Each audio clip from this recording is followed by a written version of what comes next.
Hello, I'm Bella Perez Rubio, and you're listening to Teka Teka News.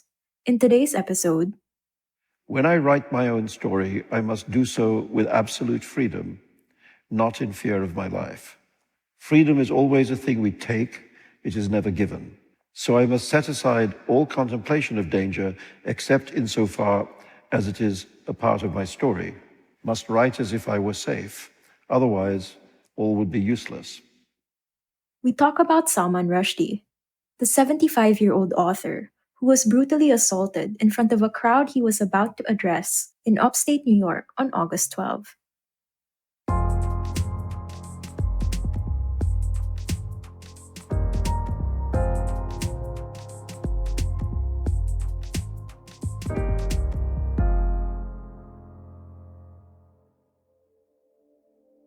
While the attack on Rushdie took the world by surprise, the threat to his life had been looming for over 3 decades.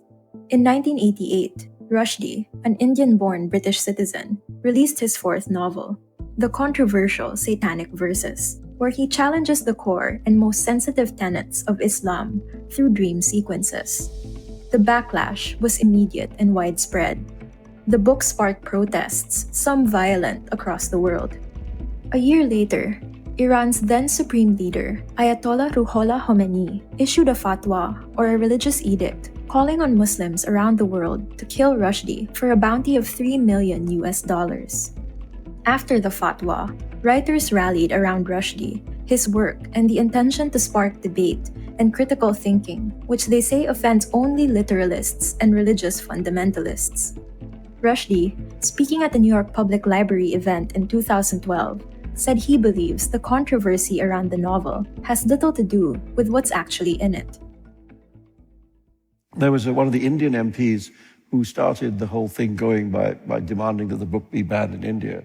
When he was asked why he hadn't read it, he said that he didn't need to wade in the gutter to know that it contained filth. I thought, good point. Good point about gutters. But, that was the kind of attitude. We know, we haven't read it because we don't like it, and we don't like it because we haven't read it. In fact, you might be surprised to learn that on many occasions, the Satanic Verses reads as lighthearted and humorous, and that the person who wrote it was raised by a father who he called a scholar of the Islamic religion. People formed opinions about it based on, falsifications and gossip and hearsay and so on. And in many ways, I felt that the book that was being discussed didn't exist, literally didn't exist. I mean, afterwards, I had all sorts of people writing to me in the years that followed, saying, well, we read your book and we can't see what the problem, where's the difficult bit, where's the problem? And I even had some people who had been Muslim protesters against the book saying, well, then we read your book and we couldn't see what the fuss was about. And I thought, yes, asshole, but you were the person making the fuss.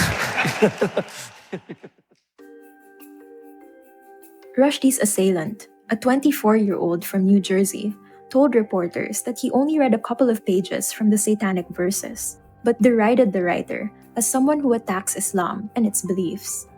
Iran has denied any involvement with the attack, but its 33-year-old order to kill Rushdie still stands nonetheless. When he was asked, the assailant refused to say if he attacked Rushdie in response to the fatwa, but news reports note that the avatar in his email account is an image of Iran's current supreme leader, Ayatollah Ali Khamenei. These are not good days for liberty. If you look around the world, you see that the idea of freedom which contains the sense of carefreeness, seems everywhere in retreat, hounded by guns and bombs. After the fatwa was issued in 1989, Rushdie was forced to go into hiding, spending much of the 1990s in a safe house surrounded by British police protection. But he had also become the face and champion of free speech, and for many years, he sounded the alarm over growing sectarianism around the world. Listen to him discuss it in a 2015 lecture delivered at Emory University, a private school in Atlanta, Georgia, where he worked as a distinguished professor. But there's, I think, another danger for those of us who wish to defend liberty. And that we can find here in America as well, which is the danger from a new kind of timidness, if you like. Even here, the classical values enshrined in the First Amendment are under attack by the rise of this new timid culture, which on the one hand, more and more accepts the arguments of thin-skinned bigots that offense must be a limiting point on freedom. We'll pause for a bit, but when we return, we talk about the dangers of censorship.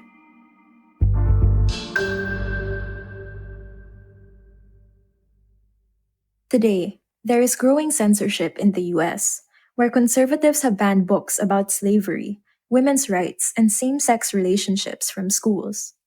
Even in the Philippines, some books about martial law have been banned and tagged as subversive or communist.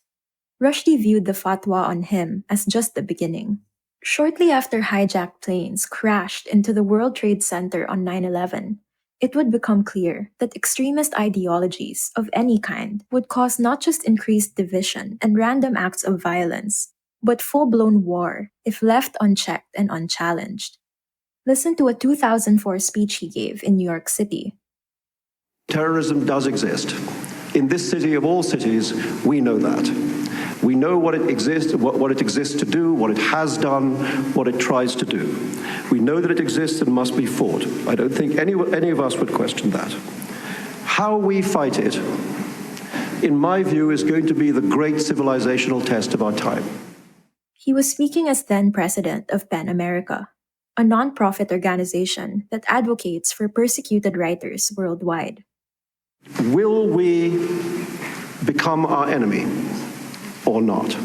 Will we become repressive as our enemy is repressive? Will we become intolerant as our enemy is intolerant? Or will we not? Will we fight with different weapons?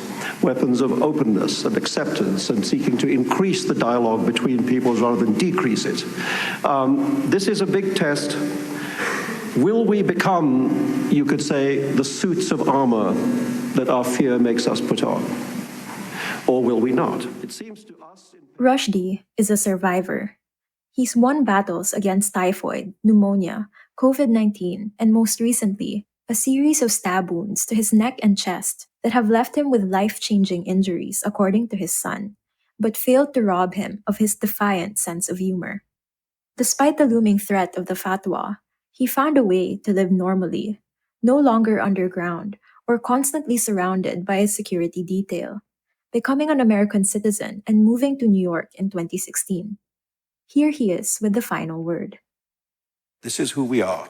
Free men and women, born free, as Rousseau said, but everywhere in chains. It's up to you to break those chains wherever you find them. It's in your hands. The future is yours. Don't screw it up.